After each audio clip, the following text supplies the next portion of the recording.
یاد رکھیں قضا اور کفارہ چند صورتوں میں لازم آئے گا. اس میں نمبر ایک پہلا یہ کہ ادائے رمضان کا روزہ ہو. اس کا مطلب اگر آپ نے قضا روزہ رکھ رہے ہیں رمضان کا اور خدا نخواستہ جان بوجھ کے توڑ دیا، نفلی روزہ جان بوجھ کے توڑ دیا، منت کا روزہ رکھا جان بوجھ کے توڑ دیا، اس میں کفارہ نہیں ہوتا، اس میں صرف قضا ہے. ہاں توڑنے کا اگر بلا عذر توڑا تو گناہگار ہو سکتے ہیں، لیکن جو کفارہ لازم ہوتا ہے اس کے لیے ایک شرط یہ ہے کہ ادائے رمضان کا روزہ ہو. جیسے بھی رمضان آ رہا ہے ہم روزہ رکھ رہے ہیں، اس میں توڑیں تب ہوگا. دوسری بات یہ کہ رات میں نیت کی ہو. جیسے میں نے آپ کو بتایا تھا کہ دن میں بھی نیت ہو سکتی ہے فقہ حنفی کے مطابق اگر رات میں آنکھ نہ کھلے تو، لیکن اگر فرض کر لیں آپ نے دن میں آنکھ کھلی، روزہ رکھ لیا، نیت کر لی، اور خدا نخواستہ پھر اگر روزہ ٹوٹ جاتا ہے تو اس پر قضا تو ہوگی، کفارہ نہیں ہوگا. باقی میں عرض کرتا ہوں ذرا ایک سائل منتظر ہیں، پھر انتظار کرتے رہتے ہیں بیچارے، وہ ہولڈ پہ ہوتے ہیں، تو کال لے لیتے ہیں پھر انشاءاللہ جوابات. السلام علیکم. تو آپ کی خدمت میں ذکر کر رہے تھے کہ بعض صورتوں میں قضا اور کفارہ لازم ہوتا ہے، وہ ذرا اس کے لیے چند چیزوں کا اجتماع لازم ہے. پہلی بات تو یہ کہ ادائے رمضان کا روزہ ہو، پہلی شرط یہ ہے. دوسرا یہ کہ رات میں نیت کی ہو. دن میں اگر بالفرض نیت کر کے روزہ توڑ دیا گناہگار ضرور ہوگا، لیکن اس پہ قضا ہے، کفارہ نہیں ہوتا.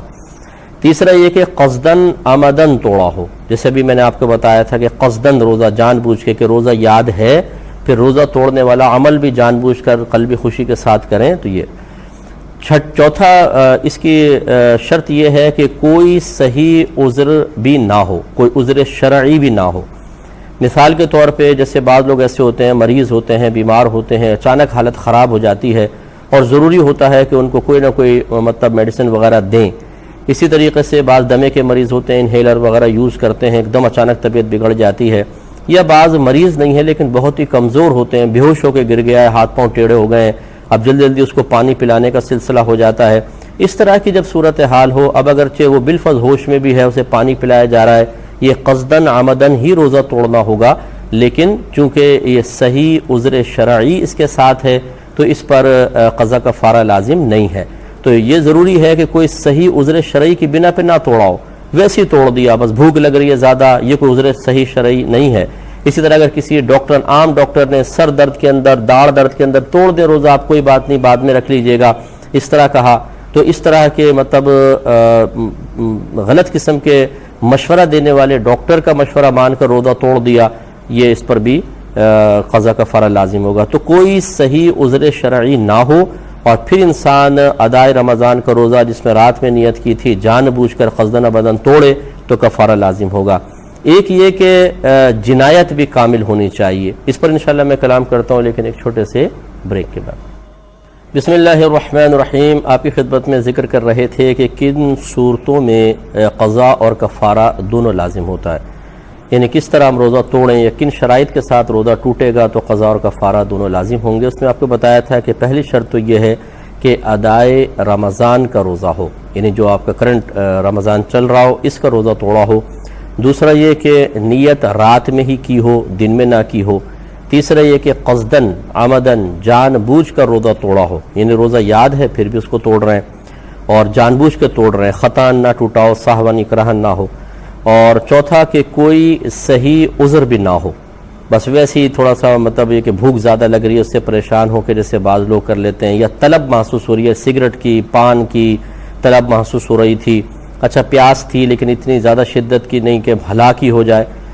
ہوتی ہے سب کو، گرمی کے اندر پیاس تو لگتی ہے لیکن صبر نہ کر سکا اور اس طریقے سے معاملات کر لیے، تو یہ بھی ایک شرط ہے کہ صحیح عذر نہ موجود نہ ہو. پانچویں بتایا تھا کہ جنایت کامل ہو. جنایت مانے جرم بالکل کامل ہونا چاہیے. کامل کا مطلب یہ ہے کہ اگر غذا ہے تو ایسی غذا سے روزہ توڑا ہو کہ جس میں لذت پائی جاتی ہو. چنانچہ اگر کسی نے خدا نخواستہ خربوزے کے چھلکے کھا کے روزہ توڑ دیا، انڈے کے چھلکے کھا لیے، کچا انڈا اس کی سفیدی یا زردی اتار لی کہ جس سے طبیعت کراہت کرے، اگر ایسی چیز سے توڑیں گے تو ہم کہیں گے یہ جنایت کامل نہیں ہے، ناقص ہے. تو لذت والی چیز سے توڑا ہو. اسی طریقے سے جسمانی تعلق کے اندر، یعنی غسل واجب کرنے کے اندر جسمانی تعلق جو ہوتا ہے یہ جنایت کو کامل کرتا ہے. اس کا مطلب یہ ہوا کہ اگر کسی نے حالت روزہ میں جسمانی تعلق کے علاوہ کسی طریقے سے اپنے اوپر غسل کو واجب کیا تو جنایت ناقص کہلائے گی، اس میں قضا ہوتا ہے، کفارہ نہیں۔ گناہگار ہوگا، روزہ ٹوٹے گا، لیکن قضا ہے، کفارہ نہیں۔ ہاں اس میں یہ ضرور یاد رکھیے کہ علماء نے لکھا کہ اگر کوئی اس کو کھیل بنا لے، جیسے اگلا پوائنٹ ہے یہ کہ اللہ کی نافرمانی کا ارادہ بھی پایا جائے، مثال کے طور پہ اب اس میں یہی ہے کہ ایک دن اس کو پتہ چل گیا کہ جی کراہت والی چیز سے روزہ توڑیں تو صرف قضا ہے، کفارہ نہیں ہوتا، تو کچا انڈا کھا کے روزہ توڑ لیا۔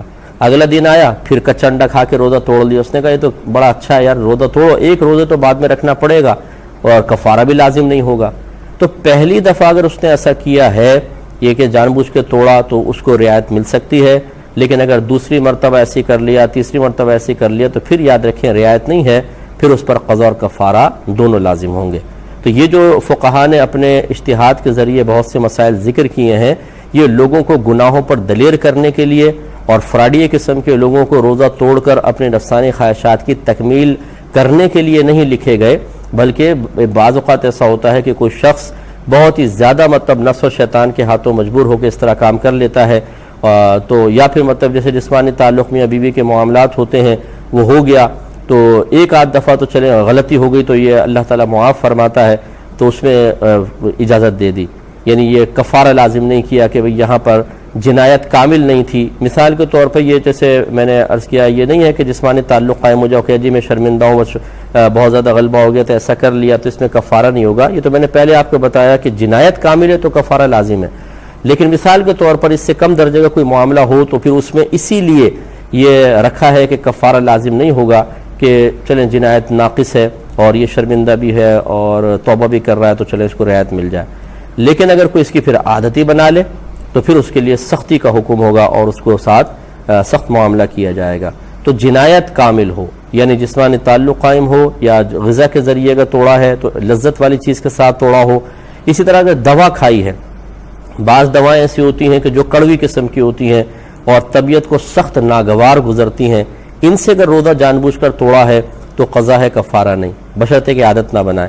لیکن اگر ایسے سیرپ ہیں جو بڑے خوشبودار اور بڑی لذت والے ہیں، وہ حالت روزہ میں پی کر توڑ دیا تو یہ نہیں کہ جی چونکہ دوا ہے تو پھر اس پہ قضا کفارہ نہیں ہوگا، اس میں جنایت کامل ہی کہلائے گی اور قضا اور کفارہ دونوں لازم ہوں گے۔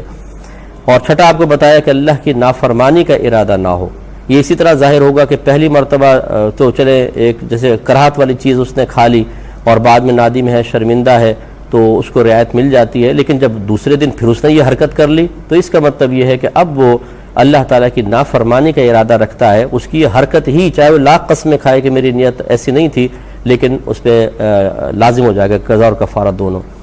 اور آخری مسئلہ یہ کہ کسی اگر وہ مفتی صاحب کے قول کو اس نے سنا اور شاید صحیح سمجھ نہ سکا اور اس نے سوچا کہ یہ جو میرے ساتھ عذر یا مجبوری ہے اس کی بنا پر میرا روزہ ٹوٹ گیا ہے، مثال کے طور پہ کوئی عالم صاحب بیان کر رہے تھے کہ دیکھیں حالت روزہ میں غیبت نہ کریں ورنہ روزہ نہیں رہے گا بالکل، یعنی اس کی روحانیت نہیں رہے گی، لیکن اس نے یہ سمجھا کہ شاید یہ کہہ رہے ہیں غیبت کر لی تو روزہ ٹوٹ جاتا ہے، اور اس نے غیبت کر لی غلطی سے ہو گئی اور اس نے سوچا ہو اب تو روزہ ٹوٹ گیا تو اس نے کھا پی لیا، تو یہ جو غلط فہمی پیدا ہوئی ہے اس پر قضا ہوگی، کفارہ نہیں ہوگا۔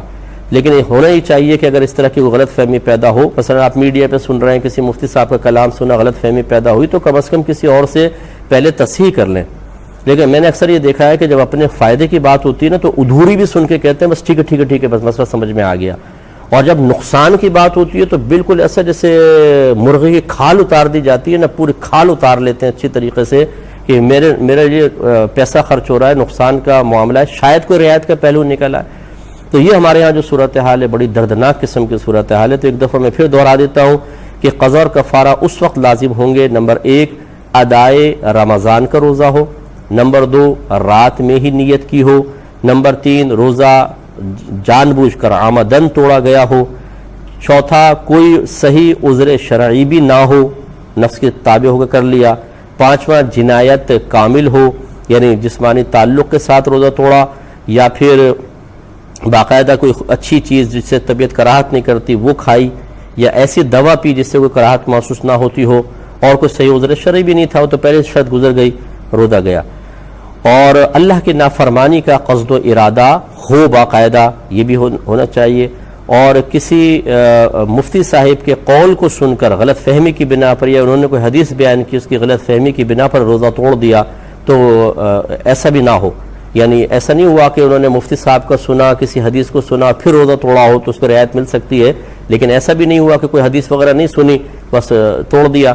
مثال کے طور پہ ایک نوجوان ہے ہٹا کٹا، ادائے رمضان کا روزہ ہے، رات میں نیت کی ہے، روزہ یاد بھی ہے، اور آئس کریم کھالی فریج سے نکال کر، اور کوئی حدیث بھی ذہن کے اندر نہیں ہے اور کوئی پریشانی نہیں، کوئی سے عذر شرعی نہیں، تو قضا بھی ہوگا اور کفارہ بھی ہوگا. یہ ذہن میں رکھیں.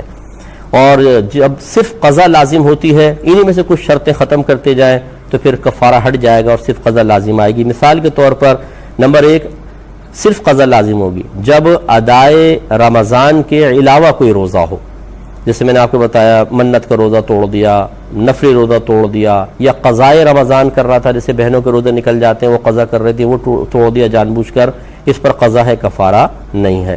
دوسرا یہ کہ ادائے رمضان تھا لیکن دن میں نیت کی، رات میں نیت نہیں تھی دن میں کی، اس پہ صرف قضا ہے. تیسرا یہ کہ عذر کے سبب توڑا ہو تو پھر صرف قضا ہے. چوتھا یہ کہ خطأً ہو، عمدن نہ ہو، خطأً ہو. یا پانچواں اکراہن ہو. چھٹا جنایت ناقص ہو. جنایت ناقص آپ کو بتایا تھا ایسی چیز سے روزہ توڑا کہ جو جس سے طبیعت کراہت کرتی ہو، کوئی صحیح مطلب مجبوری تھی تو دوا کھا لی، خراب قسم کی کڑوی دوا تھی، اور ایسی مجبوری بڑی بھی نہیں تھی لیکن کڑوی دوا کھا لی.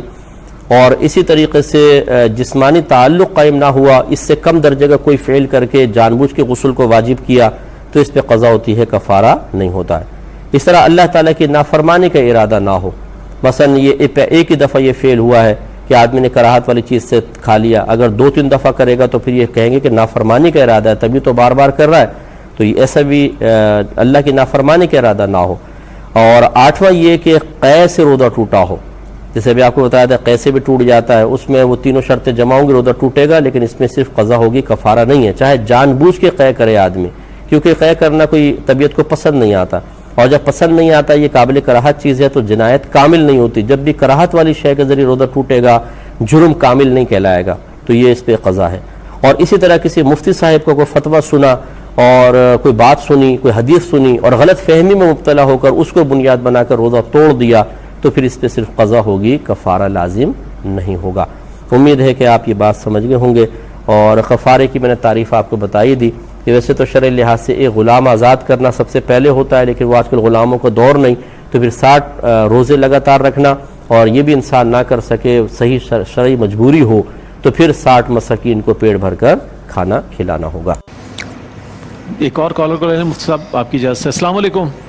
وعلیکم السلام. جی فرمائیے. اچھا جی، میرا سوال مفتی صاحب سے یہ ہے کہ زکوٰۃ جو ہم سالانہ دیتے ہیں، ہاں جی، تو کیا وہ ایک ساتھ ہی ادا کرنا ضروری ہے یا ہم اس کو قسطوں میں ڈیوائڈ کر سکتے ہیں آگے سال کے اندر؟ ایک تو میرا سوال یہ ہے، اور دوسرا سوال یہ ہے کہ اگر عورت کے پاس زیور ہیں تو کیا وہی زکوٰۃ دے گی یا اس کا شوہر بھی زکوٰۃ دے سکتا ہے؟ یہ کہتی ہیں کہ سال کے بعد ایک ساتھ زکوٰۃ نکالنا واجب ہے، قسطوں میں بھی دے سکتے ہیں. دیکھیں اگر مستحقین موجود ہیں تو ویٹ کرنا منع ہوتا ہے، ایک دن کی تاخیر کرنا بھی گناہ ہے. بعض لوگ کہتے ہیں جی مستحق نظر نہیں آتے، میرے خیال میں ان کو ایک ایسی اینک لگانے کی ضرورت ہے کہ نظر آ جائیں. بیچارہ ہر تیسرا آدمی غریب ہے، تو اس لیے فوراً سے پیشتر ادا کریں، رکھے نہیں کہ لوگ آتے رہیں گے محتاج تو ہم ان کو دیتے رہیں گے. تاخیر کرنا منع ہوتا ہے. زیور پر زکوٰۃ عورت ہی کو دینی چاہیے. ٹھیک ہے، شوہر اور بہت سارے بیچارہ کام کر رہا ہوتا ہے. یہ زکوٰۃ کے وجوب کا سبب یہ ہے کہ جس عورت کے پاس اگر مال ہے تو اللہ نے غریب کا حق اس مال میں رکھا ہے. اتنا حصہ گویا کہ آپ کے پاس امانت ہے، اس امانت کو حقدار تک پہنچائے. مال کی محبت بھی کم کرنا مقصود ہے، بخل دور کرنا مقصود ہے. جب عورتیں تینوں چیزوں کو صرف نظر کر کے شوہر پہ ذمہ داری ڈالیں گی تو یہ تینوں مقاصد پورے نہیں ہوں گے اور یہ غیر مناسب ہے. ایک ہی کسی نے پوچھا کہ لپسٹک میں، بہن نے پوچھا کہ لپسٹک میں نماز ہو سکتی ہے کہ نہیں. اگر دیکھیں آپ نے پہلے وضو کر لیا ہے پھر لپسٹک لگائی ہے تو بالکل نماز ہو جائے گی. ہاں اگر اس لپسٹک میں آپ کو کنفرم طریقے سے پتا ہے کہ اس میں حرام کی آمیزش ہے تو پھر نماز میں فرق ہوگا، کیونکہ ناپاک چیز لگا کر تو نماز نہیں ہوگی. لیکن یہ کنفرم کیسے پتا چلے گا؟ آپ نے فیکٹری میں اپنی آنکھوں سے اس لپسٹک کے جو میٹیریل تھا اس میں حرام چیز کی ملاوٹ دیکھی ہو، نمبر 1. یا کوئی بہت ہی نیک پرہیزگار متقی نمازی شخص جس نے کبھی جھوٹ نہ بولا ہو، وہ آپ کو آ کر کہے میں نے اپنی آنکھوں سے بنتے ہوئے دیکھا کہ اس میں چیز ڈلی تھی، تب ہوگا۔ یا تیسرا کہ آپ نے ایسے کوئی آپ کے پاس چیز ہے کہ آپ نے وہ چیز اس پہ لگائی اور ناپاک چیز علیحدہ ہو گئی، کوئی ٹیسٹ وغیرہ آپ نے کیا، تب یہ ہوگا۔ اس کے علاوہ یاد رکھیں صرف یہ کہ یار سنا ہے کہ سور کی چربی ہوتی ہے، کسی نے کہا تھا اس میں ناپاک ملتا ہے، باہر سے جو چیزیں آتی ہیں ان کے بارے میں اکثر شبہ ہوتا ہے کہ چیزیں حرام ملتی ہیں، اس سے کوئی چیز حرام نہیں ہوتی۔ حتیٰ کہ اگر کافر کمپنی نے اوپر لکھا ہے نا کہ ہم نے اس میں سور کی چربی ملائی ہے، تو یہ کافر کی خبر ہے ناپاک کے بارے میں، یہ معتبر نہیں ہوتی، اس کا اعتبار نہیں ہوتا۔ ہاں اب یہ ضرور ہے کہ اگر آپ کا دل نہیں مانتا، وہ کافر کی خبر دل پہ جمتی محسوس ہو رہی ہے، آپ لپسٹک یوز نہ کریں، ٹھیک ہے، آپ کی مرضی، آپ کا تقوی ہے، لیکن آپ اس کے حرام ہونے کا فتویٰ نہیں دے سکتے، کیونکہ حرام یا ناپاک کے سلسلے میں کافر کی خبر معتبر ہی نہیں ہے۔ لہذا اگر کوئی سسٹر کہتی ہیں کہ میں چاہے کمپنی نے لکھا میں اس خبر کا اعتبار نہیں کرتی، لپسٹک یوز کرتی ہے، اس کے لیے بالکل طیب اور حلال ہے، اس پہ کوئی حرام کا فتویٰ نہیں دے سکتا ہے۔ تو یہ تھوڑا سا یہ شرعی اصول ہوتے ہیں جو ہم سیکھتے نہیں ہیں، ہم اپنے کچھ اصول بنا کر اور اپنے آپ کو متقی سمجھ رہے ہوتے ہیں، اور ہم جیسے علماء جو اصول کی روشنی میں آپ کو مسئلہ بتا رہے ہیں انہیں سمجھتے ہیں ان میں تقویٰ کوئی ہوگا تبھی تو ایسے بات بیان کر رہے ہیں۔ تو بھائی یہ تقویٰ ہر جگہ نہیں چلتا ہے، میرے پاس ٹائم یہاں پہ ہوتا نہیں، ورنہ میں تقوی کی 50 چیزیں آپ کو ذکر کر دوں کہ زندگی گزارنا مشکل ہو جائے گا اگر آپ صرف تقوی کے پیچھے چلیں گے۔ جو علماء نے فتویٰ بیان کیا، یہ جو کچھ میں نے ابھی بیان کیا، یہ آقا نعمت امام اہل سنت اعلیٰ حضرت شاہ احمد رضا خان صاحب رحمۃ اللہ علیہ نے فتاوی رضویہ میں اصول وضع فرمائے، مرتب کیے ہیں، بڑی کتابوں میں سے نکال کر ہم اپنے تخصص فی الفقہ میں پڑھاتے بھی ہیں۔ اس لیے یاد رکھیں چونکہ یہ لپسٹک کے اندر ناجائز کی آمیزش کنفرم نہیں ہے، اس لیے اگر کوئی نہ استعمال کرنا چاہے ٹھیک ہے، لیکن وہ حرام کا فتویٰ نہیں لگا سکتا جب آپ تقوی کے ساتھ احتیاط کرتے ہوئے کسی چیز سے ہٹتے ہیں۔ اعلیٰ حضرت یہ فرماتے ہیں وہ تقوی آپ اپنی ذات کے ساتھ محدود رکھیں، اس کو آپ کسی اور پہ مسلط نہیں کر سکتے۔ کوئی اور مسلمان اگر لگاتا ہے تو اس کو گناہ گار یا حرام کام کرنے والا نہیں کہہ سکتے، اس پر آپ گناہ گار ہوں گے۔ یہ اچھی طرح یاد رکھیں۔ اللہ تعالیٰ بل کی توفیق عطا فرمائے۔